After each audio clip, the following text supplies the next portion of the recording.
This is how we release trailers, always release trailers. You don't get gameplay until closer to, and the biggest reason is, I mean, if you think about it, the gameplay is going to be so different from what it is today to then that it's not even,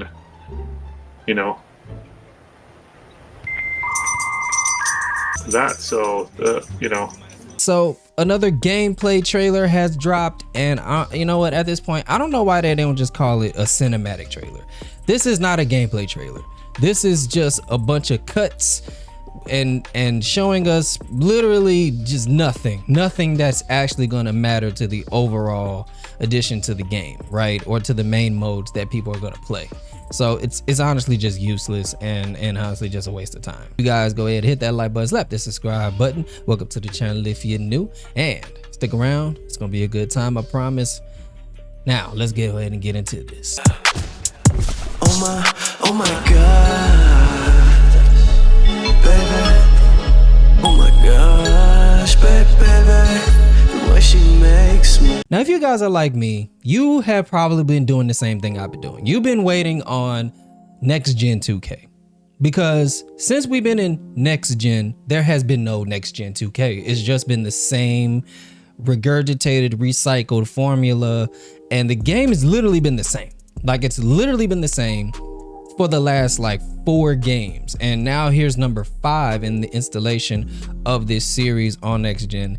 And I'm gonna say, you guys, I'm not that excited. I'm not, because out of all of this stuff, they're talking about 9,000 animations and all of this BS, and ooh, look, we can make the shoe squeak mechanics more realistic and all this other BS. But man, I got a laundry list of things, much like you guys do as well, that actually is gonna fix this game and actually make it worth the freaking $75, $80, $100 and something price tag that they're charging us, with the inflammation that's happening in 2K.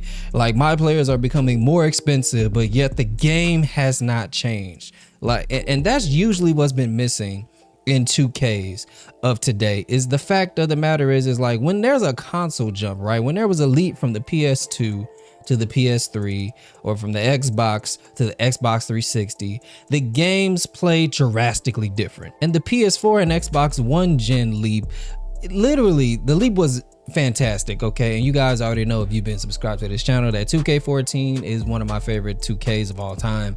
And just the leap graphically and gameplay wise, it was just a whole new experience, a whole new world in 2K. But now, for some reason, since we've jumped to the Xbox Series gen and the PS5 gen, for some reason, only thing that's kind of improving, I do say kinda, is the graphic. The core of the game still plays the same, and that is the crux of the issue when it comes down to why NBA 2K next gen it's just mid. It's just freaking mid, because the game plays the same. All right, so here we are on the NBA 2K website, and we're about to take a look at this article on here about everything that has been announced and whatever not that is to be looked forward to in this game. And as you guys can see, or you might have heard, the early tip off is back. You can now play the game 2 days earlier before everybody else gets the game.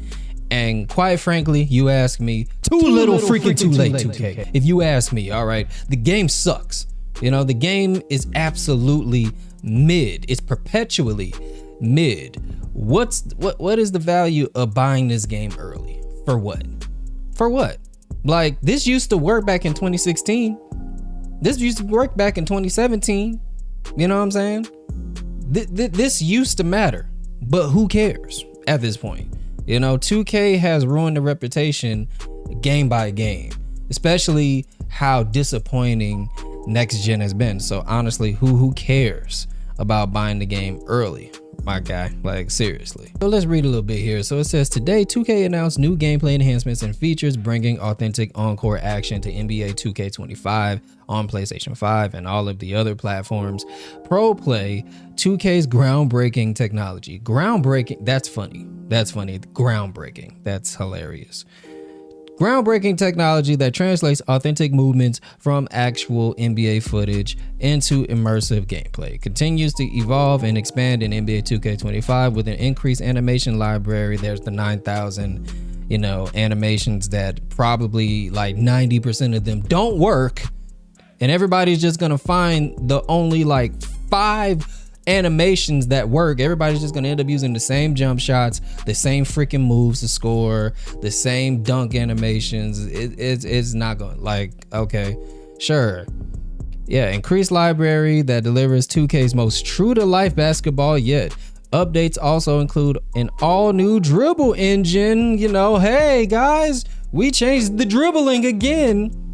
But it's just gonna freaking play the same per usual. People are gonna use the same exploits, the same little cheesy little dribble moves that everybody uses to get open. I'm reading over these offensive innovations, and most of this stuff is like irrelevant to park, irrelevant to the city, and irrelevant to the rec.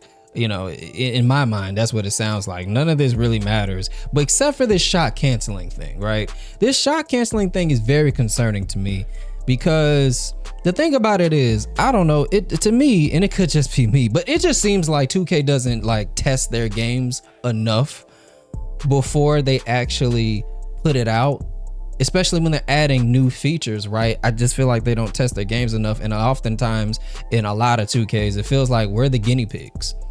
And then there's a broken meta that develops from not enough testing with these new features that they add, or the things that they add in the game, or when they're making the game, not enough testing. And then all of a sudden the game is broken, and everybody is doing something that's so cheesy and unstoppable, and it just sucks the fun out of the game, right? And it's every year there's been a freaking meta. It's always been a new meta. It's always been one move that's been a meta move. Like, in 2K21, it was the Stephen Curry, between the legs, slide, right? That was in 2K21. And 2K22, the sniper badge was freaking broken, so pretty much everybody could hit just about anything, and anybody could just shoot in 2K22. I skipped 2K23. I heard it was complete trash. And then 2K24, I come back, and it's the freaking CP3 step back, right? It's the CP3 step back. Everybody's doing it. It's always a meta.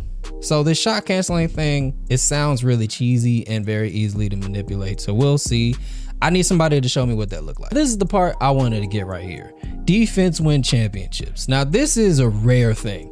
This is the first time I've seen in a very long time 2K mention anything about defense like that, or at least highlighted enough in like the freaking promo, or highlight enough in the rollout, right? So it says NBA 2K25 features a brand new defensive cutoff system that empowers defensive minded players. Dynamically change direction using the right stick to control a player, and quickly slide laterally into position to cut off an offensive player's attack. The contest system received significant changes and now uses a dynamic weighting system rather than a fixed one that evaluates the impact of defense at the start of the shot versus the release, and computes the proper coverage impact accordingly. Now that right there sounds very interesting to me. Okay, that sounds like music to my ears, because if you guys know that the contest system was completely broken in 2K24. If you didn't have the contest badge, like, what is it called? I almost forgot. It is a contest badge, right? If you didn't have that contest badge, what I'm saying, at least on gold, you're getting killed. What I'm saying? If it's not on gold, you're getting killed. If it's not on Hall of Fame, you're getting killed. But to get that contest badge high up, you got to sacrifice a lot. What I'm saying? To get your block up, to be able to have that contest, right? So I'm hoping that at least they get rid of the badge. Now, if they get rid of the badge, in a sense, to be able to just like throw off contests, and it's just completely based off of the system, then I can get behind that.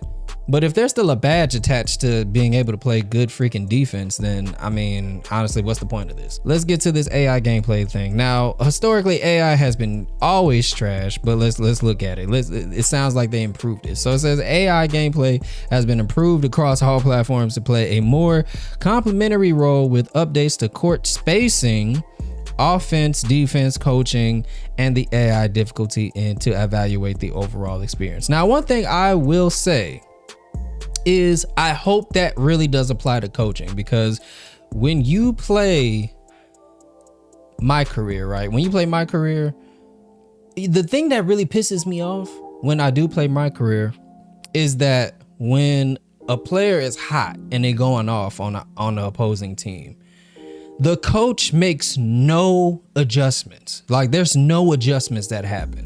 Say if I'm the best defender on the team, I should, be switched on the player if I can guard that position. But there's no switches that happen. There's no adjustments. There's no coaching that happens in the freaking game at all. So that's actually refreshing to hear. Will it be executed correctly?